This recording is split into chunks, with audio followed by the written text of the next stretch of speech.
Dios los bendiga, hermanos que nos escuchan a través de este medio. Vamos a estar viendo eh, la segunda parte de este tema de vida en el Espíritu, de la parte número 2. En general, este tema es que el Espíritu cambia nuestra naturaleza, que eso lo vimos la semana pasada, cómo es que el Espíritu Santo ha cambiado nuestra naturaleza de los versículos del 5 al 11.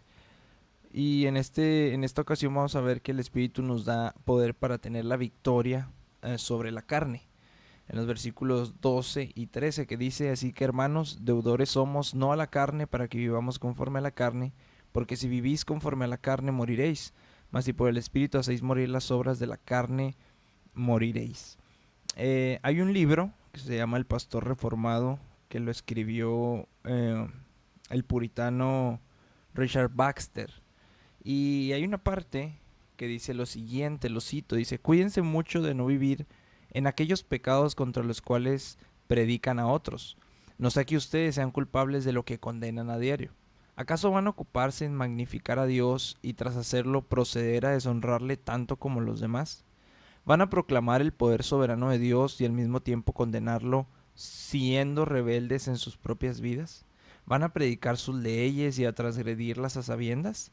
Si el pecado es maldad, ¿por qué ustedes viven en él? Si no lo es, ¿por qué disuaden a los hombres de cometerlo? Si es peligroso, ¿cómo es? ¿Cómo se arriesgan a caer en él? Si no lo es, ¿por qué no se lo dicen a los hombres? Si las amenazas de Dios son verdaderas, ¿por qué ustedes no las temen? Si son falsas, ¿por qué imponen sobre los hombres la molestia innecesaria, la molestia innecesaria de considerarlas para que les generan grandes terrores sin causa? ¿Han entendido ustedes el juicio de Dios, que los que practican tales cosas son dignos de muerte y no obstante las hacen? Tú puedes que enseñas a otro, no te enseñas a ti mismo. Tú que predicas que no se de hurtar o adulterar o emborracharse o codiciar, ¿tú mismo lo haces? Tú que te jactas de la ley, con infracción de la ley deshonras a Dios. ¿Cómo es posible que la misma lengua que habla contra la maldad hable maldad? ¿Acaso los labios que censuran, calumnian y murmuran contra el prójimo pueden pronunciarse en contra de estas y otras cosas semejantes en otros? Cuídense de no caer en esto. No sea que condenen el pecado y al mismo tiempo no lo venzan. No sea que mientras procuren condenarlo en otros, se inclinen ante él y se conviertan en sus esclavos. El que es vencido por alguno es hecho esclavo del que lo venció. Si os sometéis a alguien como esclavos para obedecerle, sois esclavos de aquel a quien obedecéis, sea del pecado para muerte o sea de la obediencia para justicia. Oh hermanos, es más fácil reprobar el pecado que vencerlo. Hay muchos sastres que se visten de harapos al mismo tiempo que elaboran costosos vestidos para otros, y muchos cocineros que apenas pueden relamer sus dedos después de preparar para otros los platos más exquisitos. Fin de la cita. Eh, Pablo, el Espíritu Santo a través de Pablo, en los versículos del 5 al 11 nos dejó en claro que todo cristiano genuino es habitado por el Espíritu de Dios mismo y que por lo tanto esta nueva vida espiritual no está caracterizada ya por intereses y actividades de este mundo como tal, de intereses y actividades carnales como tal, sino por las cosas de Dios. Ahora, el énfasis del apóstol, del Espíritu Santo a través de Pablo, en los versículos 12 y 13 pasa a la responsabilidad que tenemos como creyentes de eliminar el pecado en nuestras vidas por medio del Espíritu que mora en nosotros, si es que somos genuinamente pues creyentes, ¿no?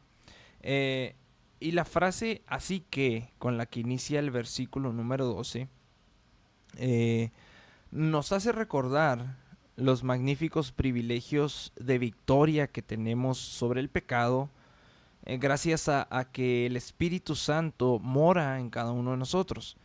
En los 11 primeros versículos del capítulo número 8, se nos han señalado, entre otras cosas, que los creyentes ya no se encuentran bajo la condenación de Dios, que el verdadero creyente ha quedado libertado de la ley del pecado, que el verdadero creyente ha quedado libre de la muerte que ya no estamos bajo el dominio del pecado, que ahora andamos por el Espíritu, que nuestras mentes ya no están ocupadas en lo mundano, en lo carnal, sino que están ocupadas en lo espiritual, en lo que es del Espíritu, que tenemos vida, que tenemos paz por medio del Espíritu. Todas estas bendiciones son las que se nos recalcan en los primeros 11 versículos. Aquí en el 12 y el 13 hace esta transición con esta frase, recordando todas estas cosas, es decir, tomen en cuenta todo lo anterior y entonces sí, así que,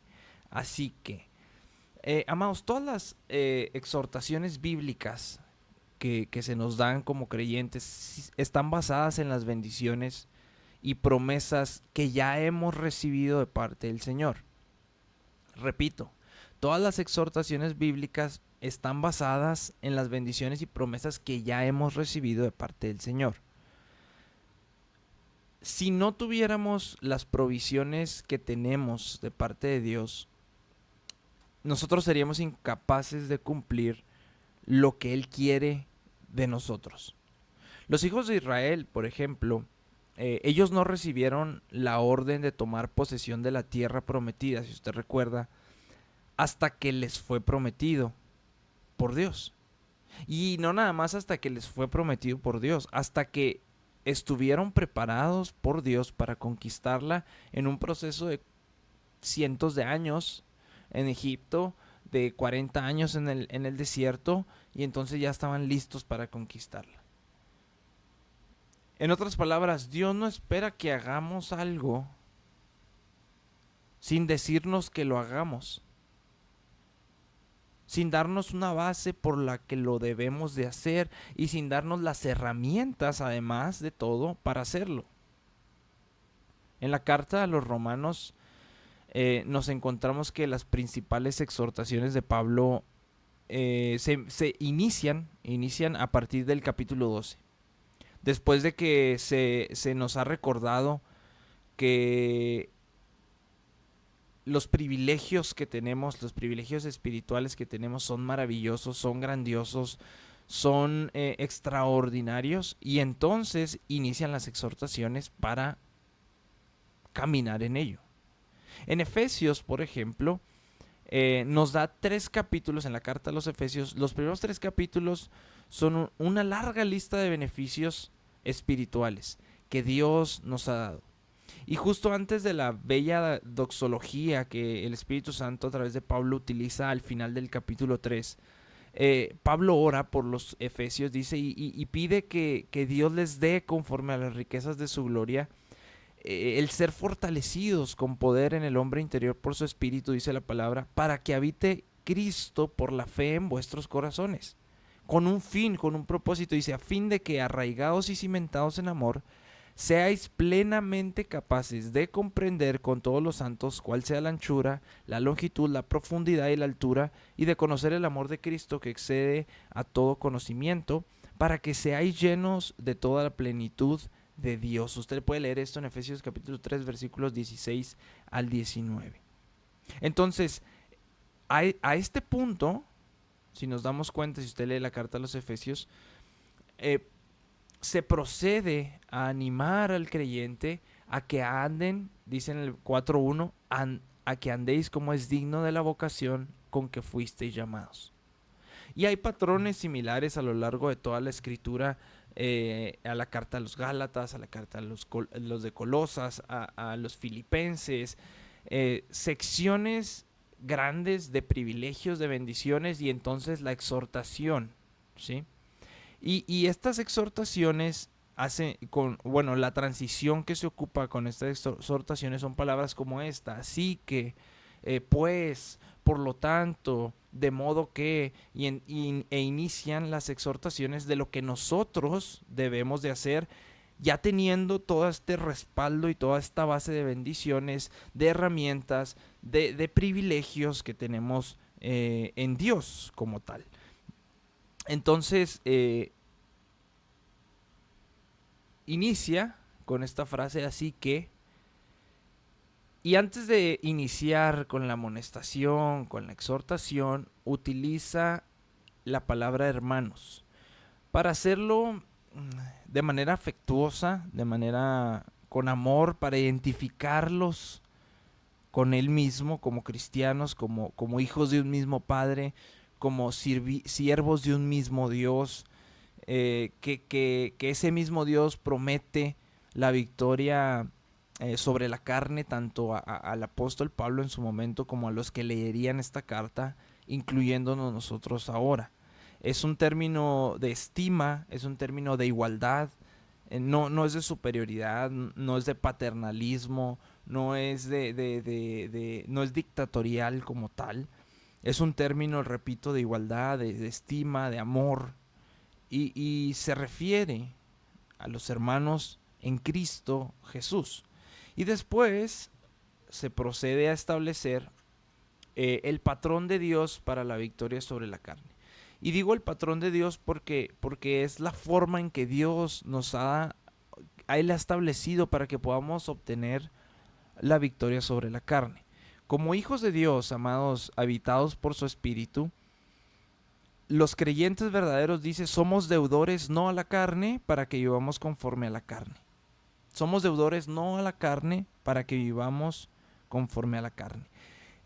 La carne es el reprobable conjunto de deseos humanos pecaminosos, incluyendo motivos, afectos, principios, propósitos, palabras, acciones, y todo esto que el ser humano, intenciones que el ser humano planea y desarrolla en su diario vivir, ¿sí?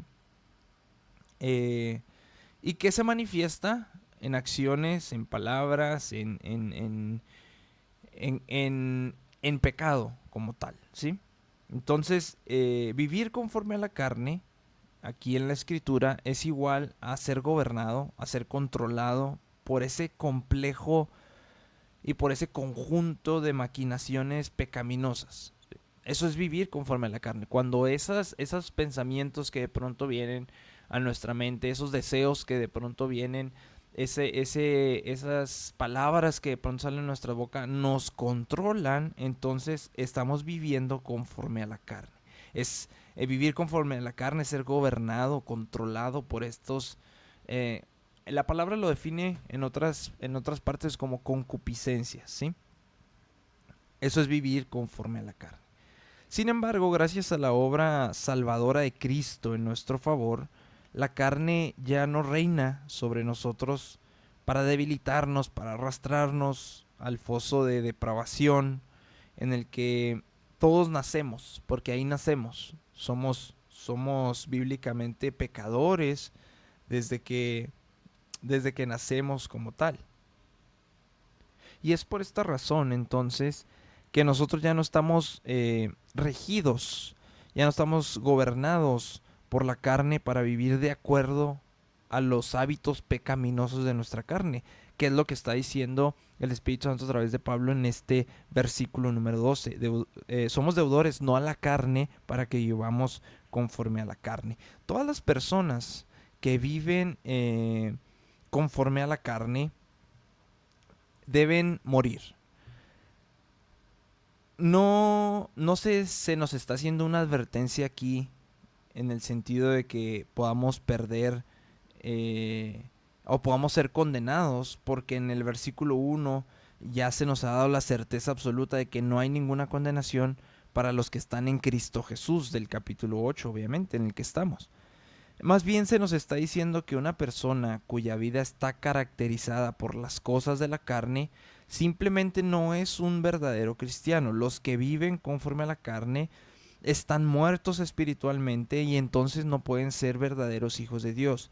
No importan sus afiliaciones, no importan la cantidad de actividades religiosas que tenga, si esa persona vive conforme a la carne, no es creyente.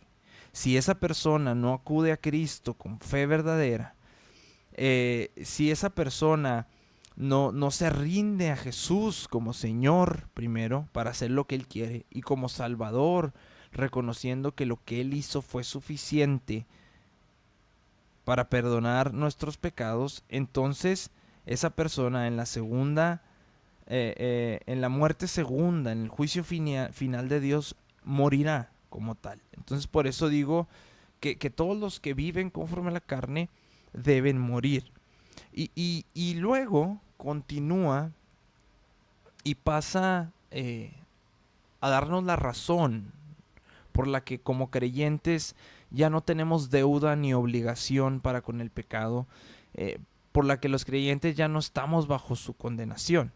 Siempre, amados, siempre habrá influencia residual de la carne hasta nuestro encuentro definitivo, eterno con nuestro Señor Jesucristo. Y no tenemos excusa alguna para que el pecado continúe corrompiendo nuestra vida.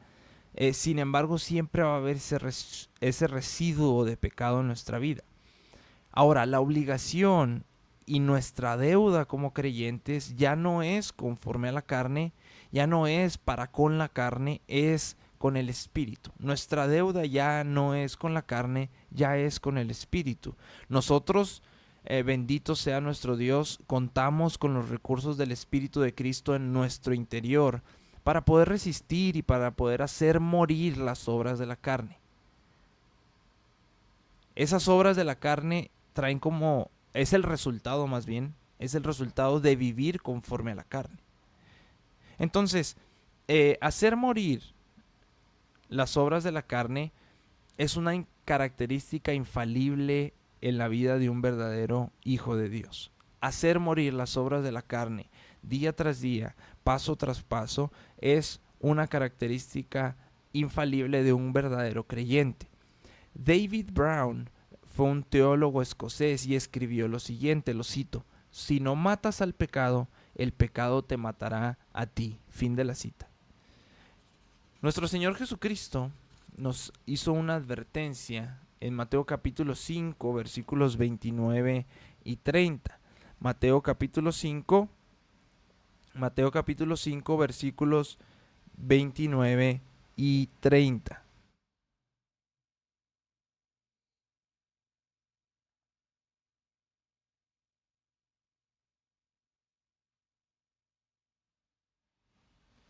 Dice la palabra del Señor: si tu ojo te es ocasión de caer, estas son palabras de nuestro Señor Jesucristo, si tu ojo te es ocasión de caer, sácalo y échalo de ti, pues mejor te es que se pierda uno de tus miembros y no que todo tu cuerpo sea echado al infierno.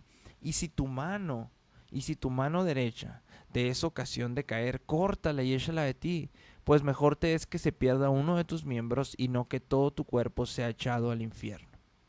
Amados, no hay ninguna acción demasiado drástica para lidiar con el pecado.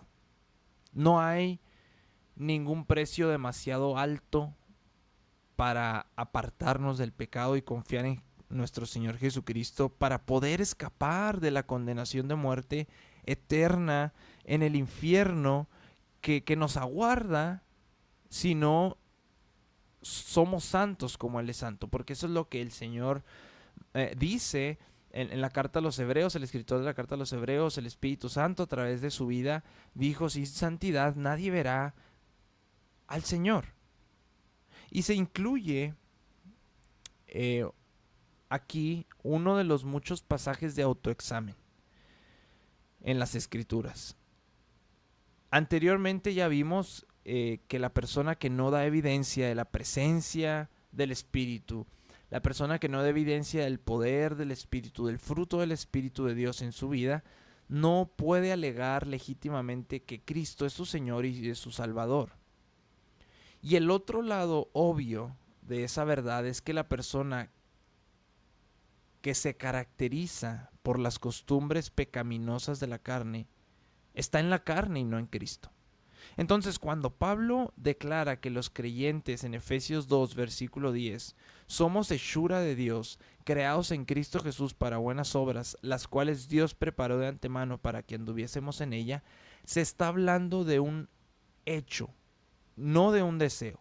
Es de algo que ya está hecho como tal.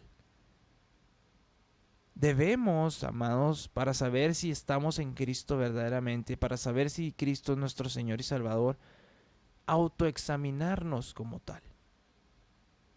Muchos de los miembros de la iglesia en Corinto, como muchos de los miembros en la iglesia actual, nos es inevitable recaer en hábitos carnales, ¿sí? Hay cristianos inmaduros, desobedientes, que recaen continuamente en hábitos carnales. Después de haber sido apóstol por muchos años, Pablo mismo confesó que ni siquiera él, como apóstol de Jesucristo, era espiritualmente impecable. Vamos a Filipenses capítulo 3, versículos del 12 al 14. Filipenses capítulo 3, versículos del 12 al 14.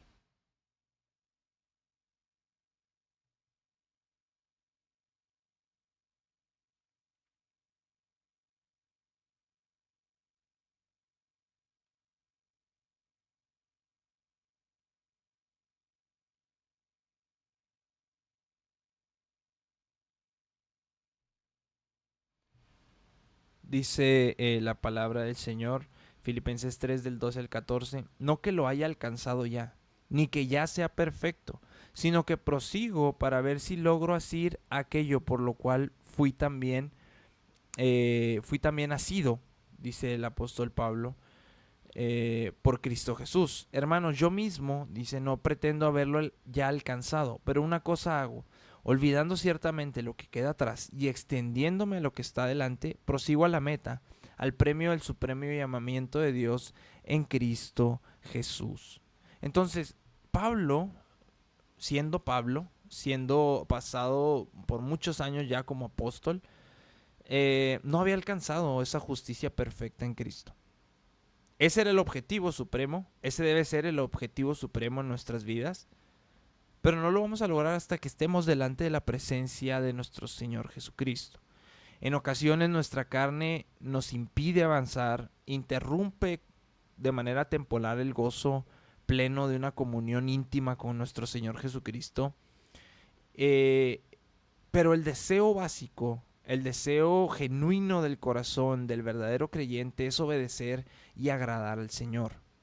Si un creyente, mis amados, si un creyente de profesión, de los que dicen ser creyentes, vive habitualmente en pecado, no muestra interés en arrepentirse realmente, no le interesa el perdón, no le interesa la adoración, no le interesa el compañerismo con otros creyentes, esa persona está demostrando que no es lo que dice ser, que no es lo que dice ser.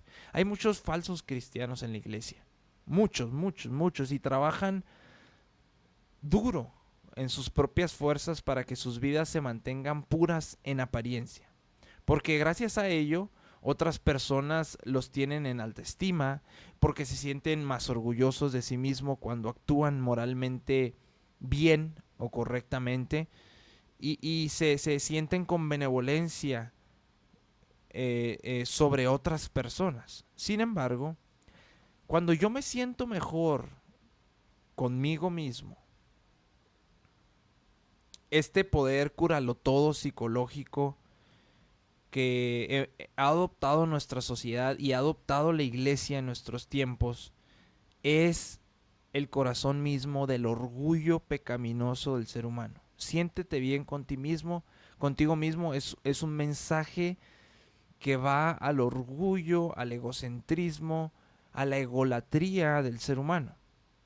Hacer el bien por amor propio, no por amor a Dios, por amor propio, no es hacer bien. Es una proyección hipócrita del pecado, es una proyección hipócrita de nuestro corazón egocéntrico como tal. Entonces, amados, no debe sorprendernos que a medida que el mundo defiende cada vez más el amor propio, que a medida que el mundo defiende cada vez más la autorrealización personal, los problemas como la promiscuidad, el abuso, la perversión sexual, los robos, las mentiras, los homicidios, los suicidios, la angustia, la ansiedad y todas las formas de males morales y sociales que hoy conocemos se multipliquen exponencialmente. Es lo que está sucediendo en la actualidad. Y el mundo lo está aplaudiendo. Y no nada más el mundo, hermanos, la iglesia lo está aplaudiendo como tal. Está llamando al ser humano a lo mismo que el ser humano llama al ser humano en el mundo. Nada más le agregan a la fórmula le agregan Dios. Y ya dice Dios y ya todo está bien y ya es cristiano. Pero debemos de darnos cuenta, debemos tener el discernimiento para darnos cuenta que el estilo de vida de la iglesia actual es el estilo de vida del mundo y no pasa nada. Esa es la enseñanza tras las líneas de lo que nos enseñan dentro de la iglesia. Tú tienes que sentirte bien contigo mismo, porque Dios te ha escogido. Y ya nomás agregan a la fórmula, repito, Dios, y ya es cristiana el mensaje y ya es algo que es válido. Pero en realidad es así como se vierten las más grandes y se han vertido a través del tiempo las más grandes herejías y que han salido de los mismos púlpitos. Sin embargo, la Biblia nos enseña que la vida del creyente verdadero muestra que no solamente se profesa a Cristo, sino que vive su vida por el Espíritu de Cristo y que de manera habitual hace morir las obras pecaminosas e impías de su carne. Y como consecuencia de hacer morir las obras pecaminosas de la carne, esa persona posee la vida de Cristo y no es una vida aquí y ahora. Lo sabemos bien, es una vida eterna que Cristo nos ha dado y que debemos perseverar en ella hasta el fin. Debemos perseverar en ella hasta el fin. Cuando Dios ordena, no sé si usted recuerda al rey Saúl en 1 Samuel capítulo 15, le ordena y le dice, destruye a todos los amalecitas. Destruye a todos los amalecitas, destruye todo su ganado. Y Saúl no obedece por completo, porque perdona la vida de Agag y se queda con lo mejor de los animales de los amalecitas como tal. Y cuando el profeta Samuel confronta a Saúl, el rey buscó justificar sus acciones y alegó que su pueblo había insistido en conservar parte de los rebaños y que esos animales iban a ser sacrificados a Dios. Quiso excusarse, como lo que veíamos ahorita, agregando Dios a la fórmula de lo que hacían todos los demás reyes, quiso el rey Saúl excusarse y creyó que iba a funcionar a lo mejor. Y Samuel le responde en el 15:22, primero de Samuel 15:22, algo muy interesante. Le responde con una pregunta y le dice, ¿se complace Jehová tanto en los holocaustos y víctimas como en que se obedezca las palabras de Jehová? Ciertamente el obedecer es mejor que los sacrificios y el prestar atención que la grosura de los carneros. Y a pesar de los ruegos incesantes de Saúl por misericordia, Samuel le dice en el versículo 28, le dice, Jehová ha rasgado hoy de ti el reino de Israel y lo ha dado a un prójimo tuyo mejor que tú. La falla de Saúl de no obedecer a Dios de manera completa, le costó su reino, le costó el trono como tal. La falla de nosotros como creyentes de no obedecer a Dios de manera completa nos puede costar la vida eterna.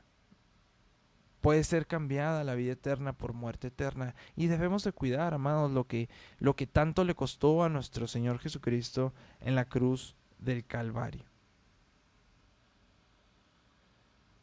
Como pueblo de Dios, como iglesia de Dios, hemos caído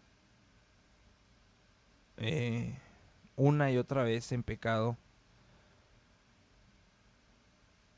porque es muy sutil el dejar de enfocarnos en el Todopoderoso y empezarse a enfocar en uno mismo. Y empezarse a enfocar en lo que el mundo dice, porque luego vienen estas influencias culturales donde hay presión cultural, hay presión por parte de los jóvenes, por parte de hacer lo que el mundo hace, nomás agregándole Dios a la fórmula. Y entonces hemos perdido como iglesia y hemos fallado como iglesia y nos hemos vuelto como el mundo.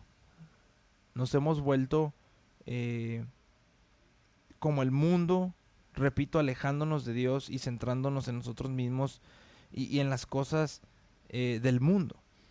Por eso el apóstol Pablo les exhortó a la iglesia en Colosas, en Colosenses capítulo 3, si me acompaña, Colosenses capítulo número 3.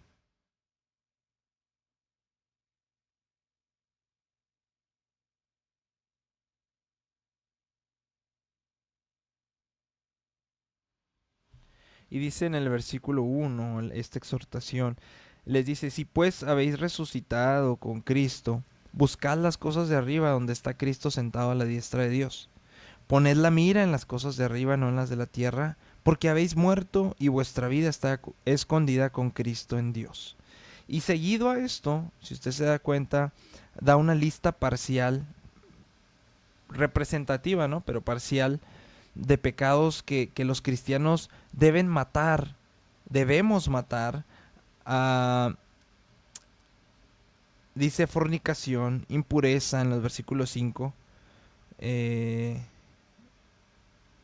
Fornicación, impureza, pasiones desordenadas, malos deseos, avaricia, que es idolatría. Dice cosas por las cuales la ira de Dios viene sobre los hijos de desobediencia, en los cuales vosotros también anduvisteis en otro tiempo cuando vivíais en ellas. Pero ahora, dice, dejad también vosotros todas estas cosas: ira, enojo, malicia, blasfemia, palabras deshonestas de vuestra boca. No mintáis los unos a los otros, habiéndoos despojado del viejo hombre con sus hechos, y revestidos del nuevo, el cual conforme a la imagen del que lo creó, se va renovando hasta el conocimiento pleno. Amados, aquí nos está sugiriendo una filosofía de ayúdate que yo te ayudaré. Que es una promoción que también ha hecho la iglesia, donde se propone una supuesta vida más profunda, donde se va elevando progresivamente los niveles de espiritualidad hasta llegar a un punto donde eh, el pecado y la tentación ya no existen más. Eso no es una realidad. Esa no es la clase de vida que se promete, que promete las escrituras. Ni siquiera Pablo en su experiencia personal, como vimos en Romanos 7, logró hacer eso. Amados, mientras estemos en este cuerpo terrenal, vamos a estar sujetos a los ataques de la carne. Vamos a tener la necesidad constante de hacer morir nuestros pecados. Solamente en el cielo, en la presencia eterna con Cristo, va a terminar esta necesidad de santificación práctica. Mientras estemos aquí hay una necesidad de santificación práctica diaria, constante. Somos exhortados por la palabra de Dios de hacer morir el pecado y vivir en Dios y para Dios a través del poder del Espíritu Santo que nos ha dado nuestro Señor Jesucristo. El puritano John Owen advirtió que el pecado nunca está menos quieto que cuando parece estar más quieto. Dijo, y sus aguas son más profundas cuando están mansas. Es mucho más probable, amados, que Satanás nos ataque cuando creemos que estamos satisfechos con nuestra vida espiritual. Porque es el momento en el que el orgullo, que es el primero entre todos los males, se mete como algo imperceptible en nuestra vida, como algo indetectable, y nos lleva a creer que este contentamiento que tenemos con nosotros mismos es el contentamiento de Dios, y no lo es muchas veces. No es el contentamiento de Dios. Entonces debemos de tener cuidado. Repito, el Espíritu de Dios en su infinita misericordia ha cambiado nuestra naturaleza, y ahora nosotros podemos vencer el pecado, porque ya no somos deudores a la carne para que vivamos conforme a la carne.